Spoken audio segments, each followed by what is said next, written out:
రాజులకు రాజు ప్రభులకు ప్రభు అయిన యేసుక్రీస్తు నామమున మీకు శుభములు. ఈ రోజు దేవుడు మనకు అనుగ్రహించిన వాగ్దానము కీర్తనల గ్రంథము 111వ అధ్యాయము 10వ వచనము. యెహోవా యందలి భయము జ్ఞానమునకు మూలము. ఆయన శాసనములను అనుసరించే వారందరూ మంచి వివేకము గలవారు. ఆయనకు నిత్యము స్తోత్రము కలుగుచున్నది. ప్రియులారా, ఈ వాగ్దానాన్ని మనం పరిశీలించినట్లయితే దేవుని యందలి భయము జ్ఞానమునకు మూలమంట. ఈ లోకంలో మనము అనేక విషయాలకు భయపడుతూ ఉంటాం. ఆ భయం వల్ల మనకేమొస్తుంది? పిరికితనం అనేది వస్తుంది, లేకపోతే గుండె దడ వస్తుంది, ఆరోగ్యం చెడిపోవటం వస్తుంది, అనేక రకాలైనటువంటి అనారోగ్య సమస్యలు దానివల్ల వస్తాయి భయము వల్ల. అయితే మనము మనుష్యులకు గాని పరిస్థితులకు గాని భయపడితే అలాంటి కీడు సంభవిస్తుంది. కానీ దేవుని యందు గనక మనము భయము కలిగి ఉన్నట్లయితే దేవుని యందలి భయము మనకు జ్ఞానాన్ని ఇస్తుందంట. అదే విధంగా ఆయన యొక్క శాసనములను అనుసరించే వారందరూ కూడా మంచి వివేచన కలిగిన వారు, వివేకము కలిగిన వారంట. ఎందుకంటే దేవుడు మనకు వాక్యాన్ని ఇచ్చాడు. ఆ వాక్యమే మనకు శాసనము. ఆ వాక్య ప్రకారము నీవు నడుచుకుంటూ వెళితే నీవు ప్రతి అడుగులోనూ సరైన మార్గంలోనే నీ ప్రయాణాన్ని కొనసాగిస్తావు. ఆ రీతిగా దేవుడు ఈ వాక్యాన్ని మన కోసము సిద్ధపరిచాడు, ఏర్పాటు చేశాడు. మరి ఈ వాక్యానుసారంగా మనము గనక నడుచుకున్నట్లయితే మనకు మంచి వివేచన అనేది వస్తుందంట. మరి జ్ఞానము కావాలి, బుద్ధి కావాలి, తెలివి కావాలి, వివేచన కావాలి అంటే దేవుని యందు భయము కావాలి. ఆయన శాసనములను మనం అనుసరించి నడుచుకునే వారముగా ఉండాలి. మరి ఈ లోకంలో తెలివైన వారిని, జ్ఞానులను ఎంతో గౌరవిస్తారు. వారికి తగినటువంటి మర్యాదను సమాజంలో ఇవ్వటమే కాకుండా అనేకులు వారికి భయపడతారు కూడా. వీరు చాలా తెలివైన వారు, వీరు చాలా జ్ఞానవంతులు అనేటువంటి భయములో అనేకులు ఉంటారు. అయితే దేవుని యందు మనము భయము కలిగి ఉండటం వల్ల వచ్చేటువంటి జ్ఞానము ప్రేమతో కూడినదై ఉంటుంది. అది అందరినీ కూడా ఆదరించి అందరికీ ఉపయోగపడేటువంటి జ్ఞానములాగా అది మనకు అనుగ్రహింపబడుతుంది. మరి దేవుడు మన కోసము సమస్తాన్ని సృష్టించాడు.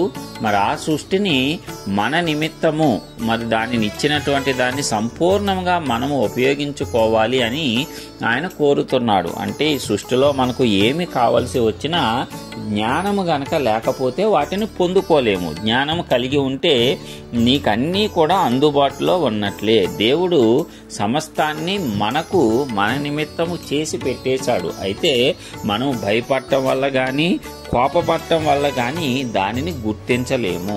అయితే మనము పరిస్థితులు కానీ మనుషుల పట్ల గాని భయం లేకుండా దేవుని యందలి మాత్రమే భయం కలిగి ఉన్నట్లయితే దేవుడే ఆ జ్ఞానాన్ని మనకు అనుగ్రహిస్తాడు. దేవుడిచ్చిన జ్ఞానం ద్వారా మనం ప్రతి ఒక్కదాన్ని గుర్తుపట్టగలుగుతాము. మన ప్రతి సమస్యకు పరిష్కారాలను వెంటనే కనుక్కోగలుగుతాము. మరి దేవుడి నుంచి వచ్చేటువంటి జ్ఞానము అంత అమూల్యమైనది, అంత పరిశుద్ధమైనది కూడా. మరి ఆయన శాసనాలను అనుసరించి నడుచుకున్నట్లయితే మంచి వివేకము కూడా మనకు కలుగుతుందంట. జ్ఞానముతోనూ వివేకముతోనూ నడుచుకొనుట నరునికి ఈ లోకంలో ఎంతో మేలు. మరి ఆయనకు నిత్యము కూడా స్తోత్రము కలుగుతుందంట. ఎందుకంటే ఆయన చాలా గొప్పవాడు.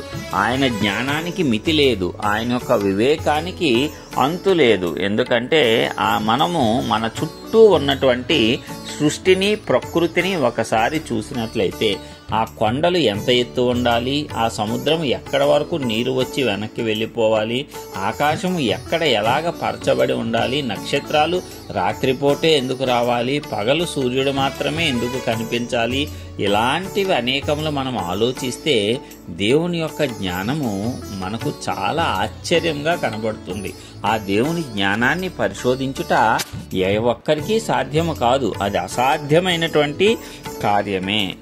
మరి అలాంటి జ్ఞానవంతుడైన దేవుని యందు భయభక్తులు కలిగి ఉండటం వల్ల మనము కూడా తగినటువంటి జ్ఞానాన్ని పొందుకుంటాము. ఆ జ్ఞానము ద్వారా నీవు ఈ లోకంలో ప్రతి సమస్యను జయించి విజయవంతమైన జీవితాన్ని జీవించగలవు. అదే దేవుడు మన యొద్ద నుంచి ఆశిస్తున్నాడు. అయితే మనము మన చుట్టూ ఉన్నటువంటి సమస్యలకు పరిష్కారాలను ఏమాత్రము కనుక్కోకుండా, జ్ఞానము లేకుండా, మూర్ఖత్వంతో సమస్య వచ్చినప్పుడు కోపపడిపోవటము, ఇతరులను నిందించడము, మనలను మనం నిందించడము చేసుకుంటాము. గాని దేవుని యొద్దకు వచ్చి విచారణ చేసి ఈ సమస్య వచ్చింది, దీనికి పరిష్కారం ఏమిటి, దీనిలోంచి నేను ఎలాగూ బయటపడాలి అని గనక దేవుడిని ఒక్క మాట ప్రార్థన చేసినట్లయితే దేవుడు జ్ఞానాన్ని ఇచ్చి మార్గాన్ని కూడా చూపుతాడు. కాబట్టి ప్రియులారా, ఈ వాక్య భాగం ద్వారా మనము జ్ఞానము తెచ్చుకుందాము, వివేకము కలిగి ప్రవర్తిద్దాము.